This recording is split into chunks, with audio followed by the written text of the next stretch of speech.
Hi, I'm Tristan Mick, and for my persuasive speech, I'm going to be discussing how implementing the use of bareback work into your weekly riding program will be beneficial for both horse and rider by improving the rider's overall fitness, allowing the horse's muscular skeletal system to move without restrictions, as well as creating a closer connection between the two, which helps create a stronger bond, and as the bond increases, so does the confidence. Alright, so for today, I brought in some objects to help visualize. So this is an English saddle. This is my saddle. And pretty much, if you look at it, it's pretty comfy, believe it or not. It's pretty squishy, and it's flocked with all sorts of materials to make it pretty comfy. However, when you're sitting in this, and it's very comfy, it kind of feels like a seat. It's a chair. And so sometimes, as riders, we have the bad habit of just kind of sitting there and not fully using our body to hold ourselves in and using our muscles to really work. We actually have a term for this. We call it chair seat. It's pretty big in the hunters, especially with the older men. You'll see them just sitting back like they're in a chair just hanging out, and it's not good. Long term, it's not good for the horse's back. It's not good for you. You're losing muscle. You're not really effectively riding. So riders can see increased muscle growth and strength over time when they actually use their seat. When we're in better shape, we can ride longer and spend more time focused on the horse instead of our own issues. Fit riders don't rely on the horses to hold them up, so they can independently move and rather push the horse into cues. I have seen plenty of girls that use the reins, which are connected to the horse's mouth, to pull themselves up instead of using their actual bodies and really building their own strength, which is really sad and not good for the horse, and they obviously don't like that. So last October I had mono, and I wasn't allowed to ride for 3 weeks. I lost so much muscle. I wasn't able to eat, so I lost like 15-20 pounds in like a matter of 2 weeks, and I was very weak. And so when I went back into riding, I was really struggling, and I was riding this horse Domino, and all the equine girls can attest to this. It was a nightmare. He would run around, and he's always been kind of a fast guy, but he'd just run around the whole arena, and I was just hanging on for dear life, and I was bouncing around, and the second I got him to stop, I'd like fall forward, and it was just really bad. In fact, one girl, she got in trouble for this, but she approached me and said that I rode like shit, I looked like shit, and that I was a shitty rider. So I pretty much had to take matters into my own hands and fix this because I was not going to have that said about me. And so in my personal time on my farm, I did quite a bit of bareback riding to help build back my muscle as well as kind of some confidence because I was struggling. And I really wanted to work on developing a seat. I traditionally have a pretty good seat. I'm pretty quiet and I don't bounce around or anything like that. But because of being so sick and so weak, I was flailing all around. It was a hot mess. So my lunch breaks or after class or on the weekends, I'd go home and I'd ride horses to try and fix the issue. Alright, when riding bareback, we remove the use of the saddle, which at times can cause restrictions on the horse's movement. So, we're going to use our saddle again. Pretty much. Saddle sits on the spine. The spine is supposed to go in here, and these are kind of holding us off of their spine, so we don't want to put pressure on their spine. Mine is really big. Most saddles are like very small. I wish I had my other saddle here, but I don't. And so what happens is we're putting pressure on their spine, which hurts and causes some discomfort. Also, this is a English all-purpose saddle. So their withers, which is where their shoulders connect, is going to be right here. And we give them kind of space for that. And this one, I can actually adjust it and move it depending on the horse.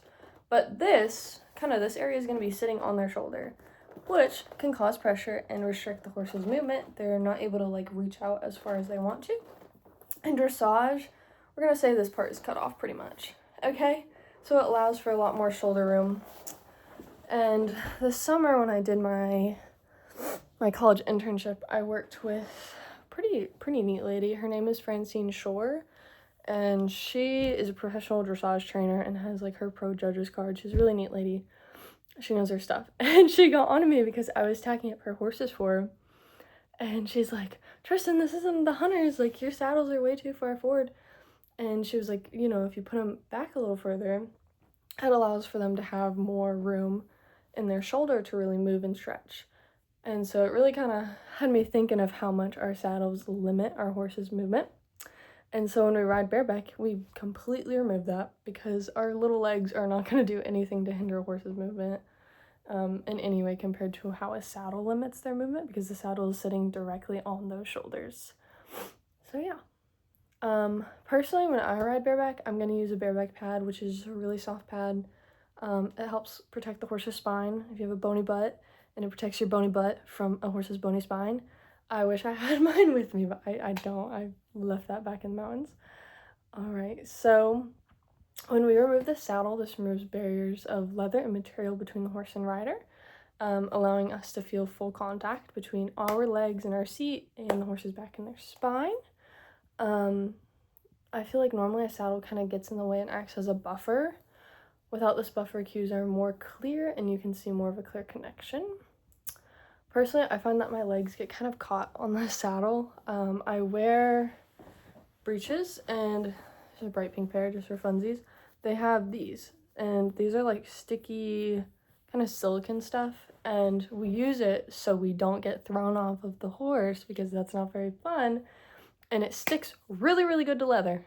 It does. However, imagine you're in the saddle and you're trying to move your leg back to cue a horse, because we kind of like to touch at like their rib or like right where their hip is, and you need to move your leg further back. However, sticky stuff is getting you caught on the saddle and it makes your cue time a lot slower, which can be confusing to a horse when you're training them, and also their response is going to be even slower because you were slow to correct them. So yeah, I find that when we ride bareback, we can move our legs more independently and freely, as well as feel them. Like, you can really feel horses breathing when you're bareback, and you can usually tell what they're about to do before they do it. You kind of tell what they're thinking, which I think is really nice and helpful. So with this improved connection and increased strength, many riders can begin to feel improvements in their riding. These improvements create a feeling of safety and can greatly improve the rider's confidence.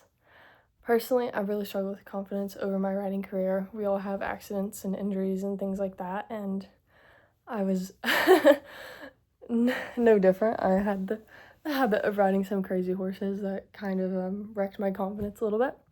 So without the saddle and the way you can really start to move with the horse, you'll feel their movements kind of push you and help you get on the right timing. So you don't want to be behind the horse's movements and you don't want to be ahead. It's going to make you feel really off balance. When you ride bareback, it's going to be a lot easier to feel their rhythm and sort of match it and just move along with them. All right, so overall, implementing riding bareback regularly into your training program can be greatly beneficial to both horse and rider. It helps both with the physical aspects of riding as well as in terms of connection between the horse and rider. Personally, I've seen a lot of improvements in myself as a rider when consistently implementing some bareback work, usually on a weekly basis, as well as improvements in the horse's overall happiness and their responsiveness. So imagine you did the same thing every single day. You're going to be pretty bored. So with horses, I like to do different things for them, going out in the field riding some days, going in the arena and riding some days, some days are flat work, some days we're jumping, some days we're going over barrels, just little, different things, whether that's what the horse does or not, traditionally, something to keep them entertained. So yeah, that's what I like to do, and I find the more I do it, the more confident I feel, and I feel like you have a better connection between the horse because they can better feel your cues when you're riding bareback, which is going to make them more responsive and allow you to do more intricate work. Some of my favorite things to do is riding them out bareback in a field just for funsies, or jumping them over fences without a saddle. I think that's really fun. Not only is it good for the horse just to do something different, but it's going to be a really good physical challenge for you, and make sure you have to, really use that body to stay on. All right.